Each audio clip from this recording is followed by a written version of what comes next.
The warship Eternal Blade moved through the darkness of space like a predator hunting in deep water. It was massive and black and shaped like a curved blade. The ship made no sound as it traveled because there was no air in space to carry sound. Inside the ship, 300 warriors waited in silence. They were the most dangerous soldiers in the known galaxy. Commander stood at the front of the main deck and looked out through the viewing window. He could see a small blue planet growing larger as they approached. Earth, the humans called it. He had read the intelligence reports. He had studied the images. He had learned everything the galactic hegemony knew about this young species and their unremarkable world. None of it impressed him. Was tall, nearly 8 feet, with dark green scales covering his entire body. He had 4 arms, each one thick with muscle and ending in clawed fingers. His eyes glowed a soft amber color in the dim light of the ship. A long scar ran down the left side of his face, a gift from a creature on the acid world of Prime. He had killed that creature with his bare hands and worn its teeth as a trophy for many years. Behind him stood his elite unit, the Obsidian Claw. There were 50 of them, and each one had survived training on 500. This was not a number chosen for drama. It was the exact requirement set by the hegemony for soldiers who wished to join the most feared fighting force in existence. 500 planets, each one designed by nature to kill anything that stepped foot on its surface. Only those who survived all 500 were permitted to wear the black armor of the Obsidian Claw. Remembered his own training. He remembered Prime, where the rain fell as pure acid and the air itself burned the lungs. He had spent 6 months there, hiding in caves during the storms and hunting the blind predators that lived in the darkness. He remembered IV, where the gravity was so strong that walking felt like carrying a mountain on your back. His bones had cracked and healed and cracked again until they became dense as stone. He remembered the Belt, a chain of volcanic moons where rivers of molten rock flowed like water and the ground could open beneath you without warning. He remembered Aura, the desert world covered in glass that had been sharpened by endless wind until every surface could cut through armor. He remembered all 500 worlds. Each one had tried to kill him. Each one had failed. The warriors behind him had similar stories. Sergeant N had lost his left eye on a frozen world where the temperature dropped so low that exposed flesh would freeze solid in seconds. He had cut out the frozen eye himself and kept fighting. Warrior had been swallowed whole by a sand creature on a desert planet and had carved his way out from the inside over the course of 3 days. Lieutenant had survived a plague world where the very bacteria in the air rewrote your body from the inside. She had nearly died 7 times during her year there, and each time she had refused to stop breathing. These were not soldiers, they were survivors. They were weapons shaped by suffering and hardened by pain.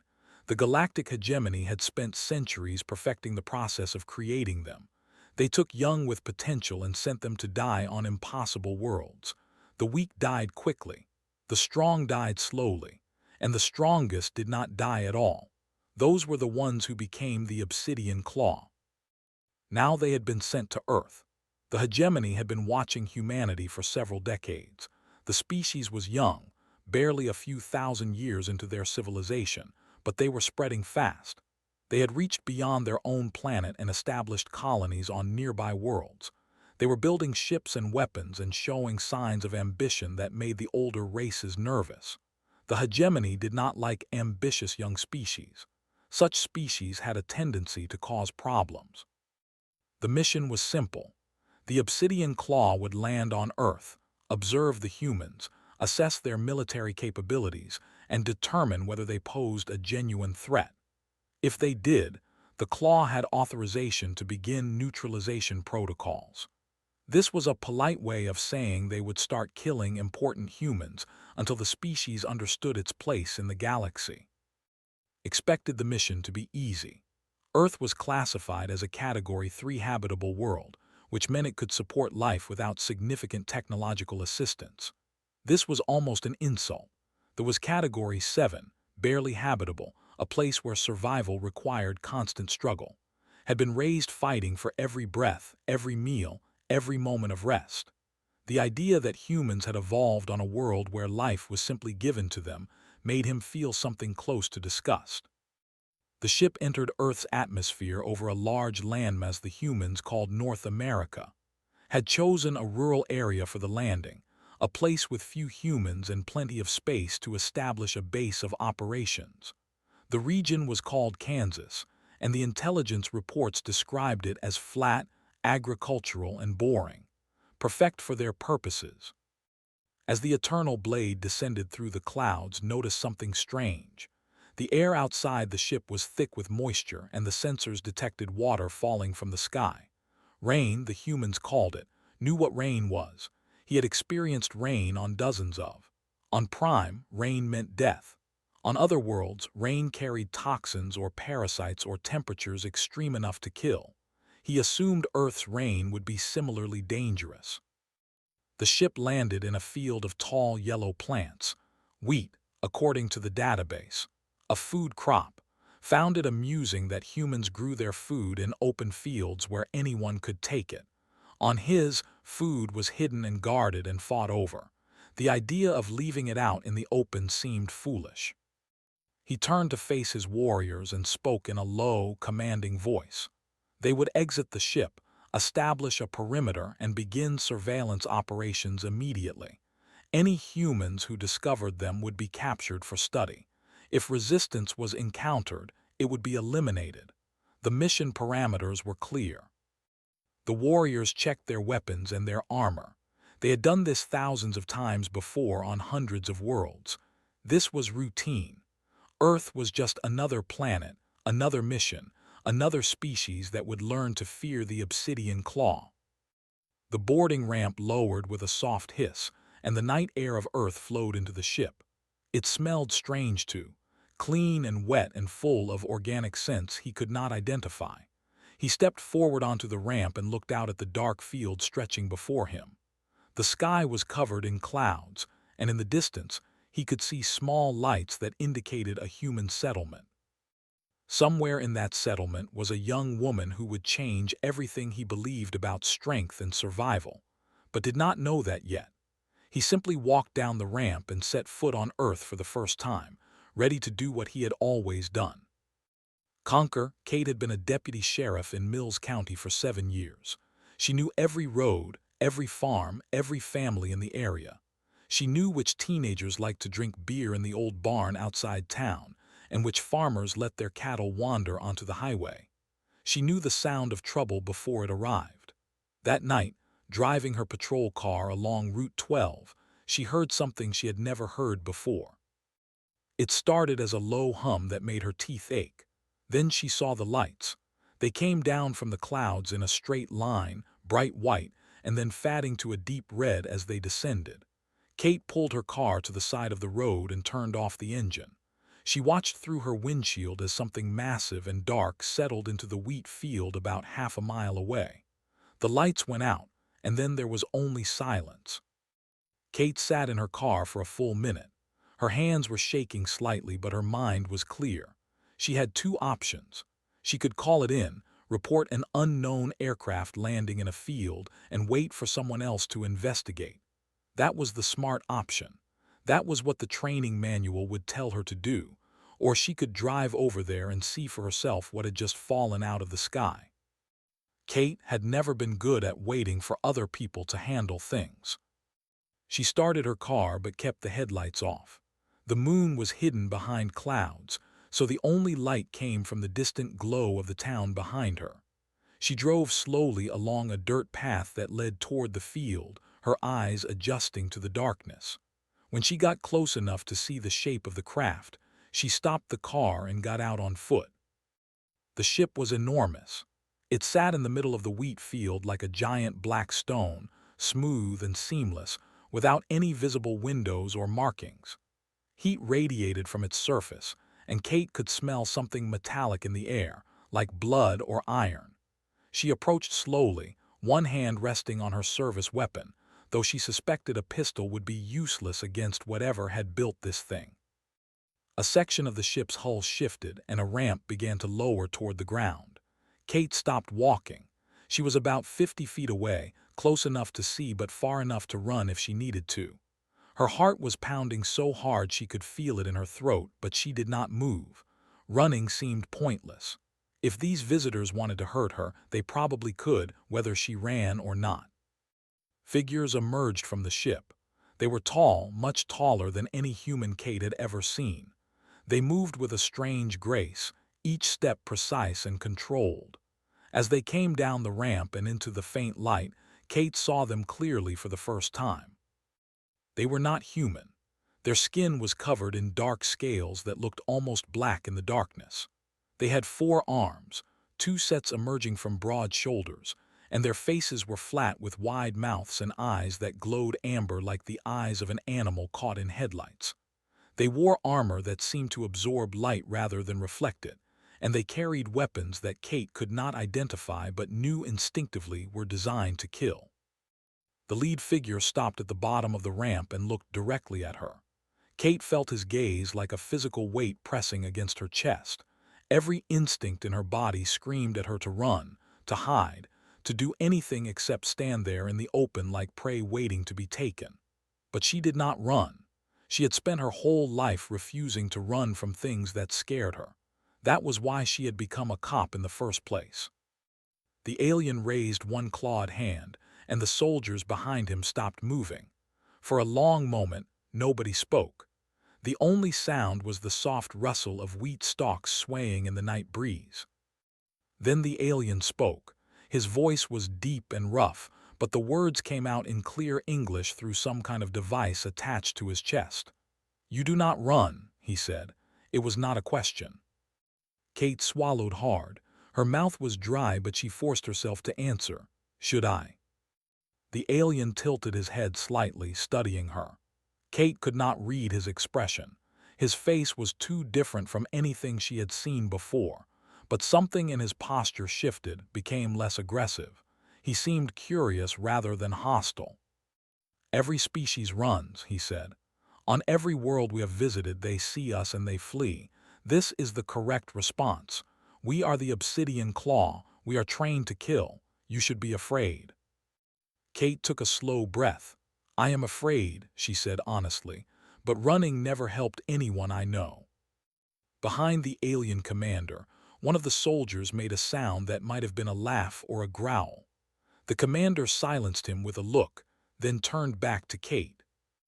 "You are a warrior," he said. "You carry a weapon, you wear a uniform, you protect this territory." Kate nodded. "Something like that. I am a deputy sheriff. I keep the peace around here." The commander seemed to consider this. His amber eyes moved from Kate to the town lights behind her and then back. "How many warriors defend this settlement?" Kate almost laughed. Mills County had a population of about 8,000 people and a sheriff's department of 12 officers, including herself. Compared to whatever army these aliens had, they were nothing. But she kept her face calm. "Enough," she said. The commander made a noise that might have been approval or amusement. "You lie to protect your people. This is also a warrior's trait." He took a step closer, and Kate forced herself not to step back. "I am commander of the hegemony. We have come to observe your species. You will not interfere with our mission." "And if I do?" His eyes narrowed. "Then you will die, but it would be a waste. You have courage. This is rare among soft species." Before Kate could respond, she felt something cold land on her cheek. Then another drop and another. She looked up at the sky and saw that the clouds had thickened. Rain was beginning to fall, soft and warm, the kind of summer rain that farmers prayed for and children danced in. Also looked up at the sky. His expression changed in a way Kate did not understand. He held out one of his 4 hands and let the rain fall into his palm. The drops gathered there, clear and harmless, running over his scales and dripping to the ground. "This water," he said, his voice suddenly quieter, "it falls from the sky." Kate nodded. "Rain happens all the time around here, especially in summer." Stared at the water in his hand like he was looking at something impossible. Behind him, his soldiers had stopped moving entirely. They stood in the rain with their faces turned toward the sky, and Kate realized with growing shock that these terrifying alien warriors, these killers who had threatened her moments ago, were experiencing something they had never experienced before. Something as simple as rain that did not hurt. The rain fell harder and the warriors did not move. They stood in the open field like statues, their weapons lowered, their amber eyes fixed on the sky. Water ran down their scales and pooled in the joints of their armor. None of them seemed to notice. None of them seemed to care. Commander had experienced rain on 37 different worlds during his training. He remembered each one with perfect clarity because remembering meant survival. On Prime, rain fell as concentrated acid that could dissolve flesh in seconds. The only warning was a slight change in the color of the clouds. If you did not reach shelter in time, you died screaming. The rain carried microscopic parasites that burrowed into your skin and laid eggs in your muscles. The only cure was fire.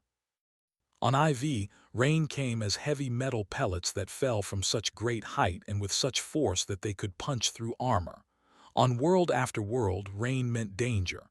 Rain meant pain. Rain meant death. But this rain was different. This rain was warm and soft. It touched his scales and slid away without leaving burns or wounds or poison. It smelled clean, like nothing at all, and it made a gentle sound as it struck the ground around him. Closed his eyes and let it fall on his face, and for a moment he forgot where he was and what he had come to do. Warrior and dropped to his knees in the wet soil. His single remaining eye was wide open, and water ran down his face like tears, though could not cry. He pressed his palms flat against the ground and felt the earth growing soft beneath the rain. On his training worlds, soil was something to be crossed quickly, something that hid dangers and offered no comfort. But this soil welcomed the water. It drank it in. It became alive. Lieutenant A removed her helmet and let the rain touch her bare head for the first time. The sensation was so strange and so wonderful that she made a sound she had not made since childhood, a low hum of pleasure that only made when they felt truly safe. She had not felt safe in decades. She had forgotten what it felt like. Kate watched all of this with growing amazement.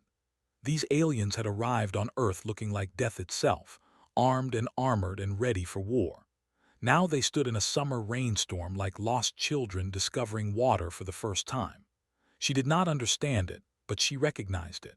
She had seen that same expression on the faces of soldiers coming home from war, standing in their own backyards and realizing they had forgotten what normal felt like.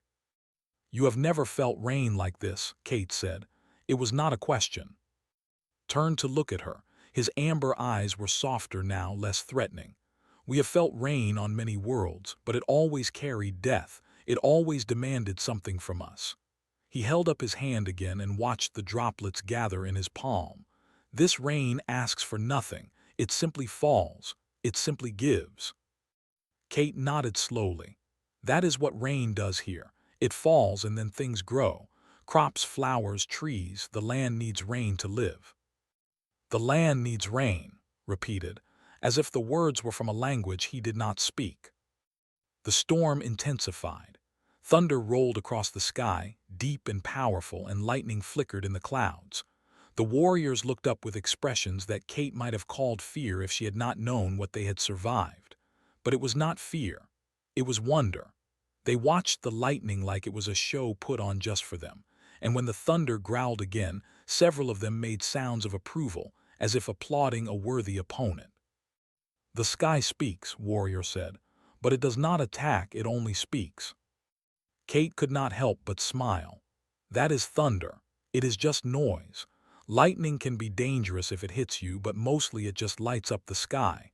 People around here usually sit on their porches and watch storms pass through. Some folks find it relaxing. Turned to his soldiers and saw what Kate saw. 50 of the deadliest warriors in the galaxy, standing in the rain like hatchlings experiencing their first day outside the nest. Their weapons hung forgotten at their sides. Their military discipline had dissolved. They were experiencing something that their training had never prepared them for. Peace. The concept was foreign to culture. Their entire civilization was built on the idea that the universe was hostile, that survival required constant struggle, that strength came only from suffering. They trained their warriors on because they believed easy worlds produced weak soldiers. They had conquered dozens of species and controlled hundreds of star systems because they believed that only the strong deserved to exist. But standing here in this gentle rain began to wonder if his people had been wrong. The humans had not been forged in suffering. Their world did not try to kill them at every moment. And yet here was this female, this Kate, standing before him without weapons or armor, showing more courage than half the soldiers in the hegemony's fleet. She had not run. She had not begged. She had simply stood her ground and spoken to him as an equal. The rain began to slow. The thunder moved away to the east, still rumbling but growing quieter. The clouds parted slightly, and for a moment moonlight broke through and illuminated the wet wheat field in silver and gold. The water droplets on the stalks of grain sparkled like tiny jewels. And stood up from the ground. His armor was covered in mud and he looked at it with something like affection. "Commander," he said, his voice rough with emotion he did not know how to express. "I have walked on 500 worlds. I have killed creatures that would make most species lose their minds with fear. I have bled and burned and frozen and starved. But I have never felt anything like this. I have never stood in a place that did not want me dead." A nodded in agreement. This world is soft, but the softness is not weakness. It is something else. It is something we do not have a word for. Looked at Kate. "Do your people have a word for it?" Kate thought for a moment. "Kindness, maybe, or mercy. The world is not trying to hurt you because there is no reason for it to hurt you. Life here is not a war. It is just life." Let those words sink into his mind. Life that was not a war. The idea was so strange, so completely opposite to everything he had been taught, that he did not know how to process it. But he knew one thing for certain. He could not destroy this world. He could not bring the hegemony's wrath down on these people who had built a civilization in a place where the sky gave water instead of death. Whatever his orders said, whatever his duty demanded, he could not do it. The rain stopped completely now, leaving the air cool and clean and smelling of wet earth. Kate looked at the alien commander and saw something changing behind his glowing eyes. She did not know what it was, but she knew it mattered. "Would you like to see more?" she asked. Kate led Commander and two of his warriors down a dirt road toward her family farmhouse. She had no idea if this was the right thing to do. She was bringing alien soldiers into her home, introducing them to her brother, showing them the place where she had grown up. Every rule in the book told her this was insane, but every instinct in her gut told her it was necessary. The farmhouse sat at the end of a long driveway, a two-story white building with a wraparound porch and a red barn behind it. Kate had lived here her entire life. Her parents had built this place with their own hands before she was born, and when they died, she and her brother Danny had kept it going. It was nothing special by human standards, just a small farm in a small county in the middle of nowhere. But it was home. Danny was waiting on the porch when they arrived. He was tall and broad-shouldered, with the same brown hair and steady eyes as his sister. He had served 2 tours in Afghanistan before coming home to help run the farm, and he carried himself with the quiet confidence of a man who had seen real combat. When he saw the warriors walking up the driveway, he reached for the shotgun leaning against the porch railing. Kate raised her hand. "It is okay, Danny. They are not here to fight." Danny looked at the aliens, then at his sister, then back at the aliens. His hand stayed near the shotgun. "Kate, what the hell is going on?" "I will explain everything, but right now I need you to trust me. Can you do that?"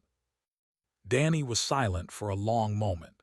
He studied with the eyes of a soldier assessing a potential enemy, met his gaze without flinching. Something passed between them, a recognition that only warriors understood. Danny nodded slowly and moved his hand away from the weapon. "Fine," he said, "but if they try anything, I am not responsible for what happens." Kate led the group around the side of the house to the back garden. It was not large, maybe a quarter acre, but their mother had spent 30 years making it beautiful. Rows of tomatoes and beans and squash grew in neat lines.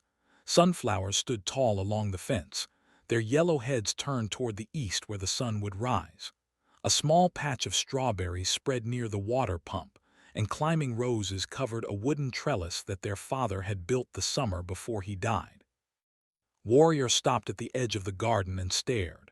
He had never seen anything like it. On Worlds, food was produced in factories from mineral compounds and recycled organic matter. The idea of growing food from the ground, of putting seeds in soil and waiting for them to become something edible, was completely foreign to him. He crouched beside a tomato plant and touched one of the ripe red fruits with extreme care. His clawed fingers were gentle, almost afraid. "This is food?" he asked. Danny crossed his arms. "That is a tomato. You pick it off the plant and eat it. Pretty simple." Looked up at him. "You grow this yourself. You make it happen." "The soil makes it happen," Danny said. "We just help. Put seeds in the ground, give them water and sunlight, keep the weeds away. The plants do the rest." Walked slowly between the rows of vegetables. He bent down and touched the dark soil with his clawed hand. It was soft and rich and full of life. He could smell the organic compounds in it, the bacteria and fungi and tiny creatures that made the soil fertile. On his, soil was dead rock mixed with toxic dust. Nothing grew there naturally. Nothing could. "How long does this take?" asked, "from seed to food?" Kate answered, "Depends on the plant. Tomatoes take about 2 months. Squash takes a little longer. Some things, like fruit trees, take years before they produce anything." "Years," repeated. "You plant something and wait for years before you can use it." "That is how it works," Kate said. "Patience is part of farming. You cannot rush it. The plants grow at their own speed and you have to accept that." Lieutenant had stopped near the roses. She was looking at the flowers with an expression that Kate could not read. Her amber eyes moved from petal to petal, taking in the colors and shapes with intense focus. "These are not food," I said. "What is their purpose?" Kate smiled. "They are flowers. Their purpose is to be beautiful." I turned to look at her. "Beautiful, that is all." "That is enough.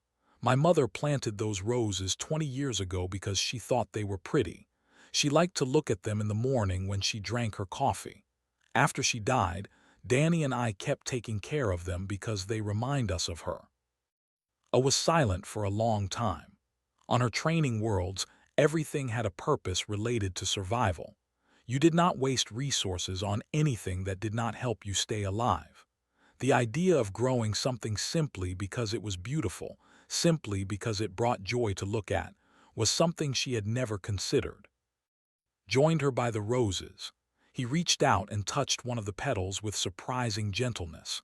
It was soft and delicate, nothing like anything on the he had known. One careless movement would destroy it completely. And yet the humans had not only allowed it to exist, they had nurtured it and cared for it and mourned when the person who planted it was gone. "Your people are strange," said to Kate. "You spend time and effort on things that serve no practical purpose. You grow food in open fields instead of protecting it. You let water fall from your sky and do not fear it. You build homes that could be destroyed by any serious attack and fill them with objects that have no value except memory." Kate looked at him steadily. "Is that weakness to you?" Shook his head slowly. "I thought it would be. When we received orders to come here, I expected to find a soft species living on a soft world. I expected weakness. But I do not think that is what I have found." "What have you found?" Kate asked. Looked around the garden at the vegetables and flowers, and his own soldiers standing among them like children in a place of wonder. He thought about the rain that had fallen without trying to kill them. He thought about the thunder that had spoken without attacking. He thought about this small house, and the 2 humans who lived in it, and the 30 years of roses planted by a dead mother. "I do not know yet," he said, "but I think I have found something my people lost a very long time ago, something we forgot existed." Danny stepped forward. "You know, I have some cold beer in the kitchen. If you want to keep talking, we might as well do it sitting down. Looked at his warriors. They looked back at him. Something passed between them, a silent agreement. They had come here as conquerors. They had been trained to destroy. But tonight, standing in a garden full of tomatoes and roses and impossible gentleness, they wanted to understand. "We accept," said. And for the first time in his long career of war, he sat down with his enemies and shared a meal. 3 days passed like a dream that none of them wanted to wake from. The warriors stayed near the farm, camping in the wheat field beside their ship. During the day, they explored the countryside with Kate as their guide. They walked through forests where nothing tried to kill them. They watched birds fly overhead without scanning for attacks. They felt the sun on their scales and realized it was not trying to burn them. Warrior spent hours in the garden, learning how to identify ripe vegetables and pull weeds without damaging the plants. Danny taught him how to pick tomatoes and showed him how to eat one fresh off the vine. The expression on his face when he tasted it was something Kate knew she would never forget. He had eaten nutrition paste his entire life. He had never known that food could taste like anything at all. Lieutenant became fascinated with the roses. She learned the names of each variety and asked questions about how to care for them. Kate showed her how to prune dead leaves and check for insects. When I asked if she could take a cutting to grow on her own ship, Kate said yes without hesitation. Sergeant and found the barn full of old equipment and tools. He spent hours examining tractors and plows and harvesting machines, trying to understand how humans shaped their land to grow food. Danny explained the basics of farming, how they planted in spring and harvested in fall, how they rotated crops to keep the soil healthy, how they depended on rain and sun and luck, and listened with the intensity of a student learning the secrets of the universe. And Commander talked with Kate. They walked the dirt roads together in the early morning and sat on her porch in the evening. She told him about human history, about wars and peace, about art and music, and the simple joy of watching a sunset. He told her about their endless training and their brutal culture, and the 500 that shaped every warrior in the hegemony. "We believed suffering made us strong," said on the third night. They were sitting on the porch, watching stars appear in the clear sky.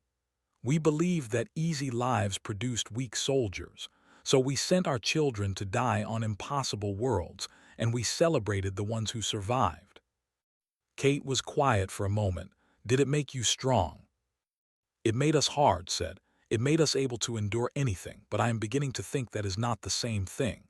He looked at her with those amber eyes that no longer seemed threatening. "Your people did not train on. Your planet gives you water and food and warmth, and yet you stand before me without fear. You welcomed us into your home. You shared your food and your knowledge and your time. That takes a different kind of strength, a kind I do not think my people possess anymore." Kate smiled slightly. "Humans are not always kind. We have our own history of wars and cruelty. We are not perfect." "No species is perfect," said. "But your imperfection is different from ours. You still know how to grow flowers just because they are beautiful. You still know how to stand in the rain and feel peace instead of fear. We have forgotten these things. Perhaps we never knew them at all." On the morning of the fourth day, gathered his warriors and told them it was time to leave. They had a report to file with the hegemony. They had orders to follow. The mission was not complete, but it had changed direction in ways none of them had expected. Kate walked with to the ramp of his ship. The wheat field was golden in the morning light, and somewhere in the distance, a rooster was crowing. It was the most ordinary scene imaginable, and it was the most extraordinary thing had ever witnessed. "What will you tell them?" Kate asked. "Your leaders, what will your report say?" Was silent for a long moment. Then he spoke carefully, choosing each word like it mattered more than anything he had ever said before. "I will tell them that we trained on 500 to become the strongest warriors in the galaxy. We believed that strength came only from surviving pain, that power came only from enduring suffering, but we were wrong." He looked at Kate, and there was something new in his eyes, something that might have been hope. "On Earth, we stood in rain that did not burn. We touched soil that gave life freely. We met a species that did not flee from us, that showed us kindness we did not deserve. And we learned that true strength is not only found in surviving darkness, it is also found in those who create light. Kate felt her eyes sting with tears she refused to let fall. Will they listen? I do not know, admitted.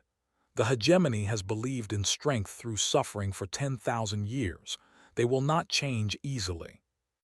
The ship departed that night, rising silently into the stars while Kate watched from her porch. Danny stood beside her with 2 cups of coffee, and they said nothing because there was nothing to say. Somewhere up there, warriors who had been trained to kill were carrying seeds of change back to a civilization that desperately needed them. 3 weeks later, Kate was in the garden pulling weeds when Danny ran out of the house shouting. She looked up and saw the sky filled with ships. Not one ship, but hundreds. The hegemony invasion fleet had arrived. Kate stood up slowly, dirt on her hands and fear in her heart. This was it. They had come to destroy them after all. Everything had said, everything they had shared had meant nothing. But then she saw something that made her breath catch in her throat. Between the invasion fleet and Earth, a single black ship hung motionless, the Eternal Blade, and behind it 49 more ships just like it. The entire obsidian claw positioned as a shield between the fleet and her world. A message crackled through every radio on Earth, broadcast on all frequencies. His voice, calm and strong and absolutely certain. This is Commander of the Obsidian Claw. Earth is under our protection. Any ship that advances will be destroyed. This world has shown us something we had forgotten. We will not let you take it from them or from us. Stand down or face us.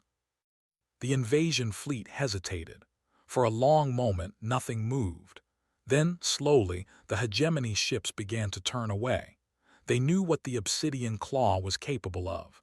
They knew what those 50 warriors had survived. And they knew that dying on this mission was not worth the cost. Kate stood in her garden with tears running down her face, watching the stars where impossible things were happening. She thought about rain that did not hurt and roses planted for beauty and beer, shared with strangers who became something more. Above her, the Obsidian Claw held their position until the last hegemony ship vanished into the darkness. Then they too departed, returning to their duties among the stars, carrying with them the memory of a small blue world where the sky gave water instead of death. But they would be back. Kate knew this somehow, the same way she knew that sunflowers turned toward the sun and rain made things grow. They would be back, and when they came, she would be waiting on her porch with cold beer and stories about a mother who planted roses. Because some things were worth protecting, and some warriors, once they learned that truth, never forgot it.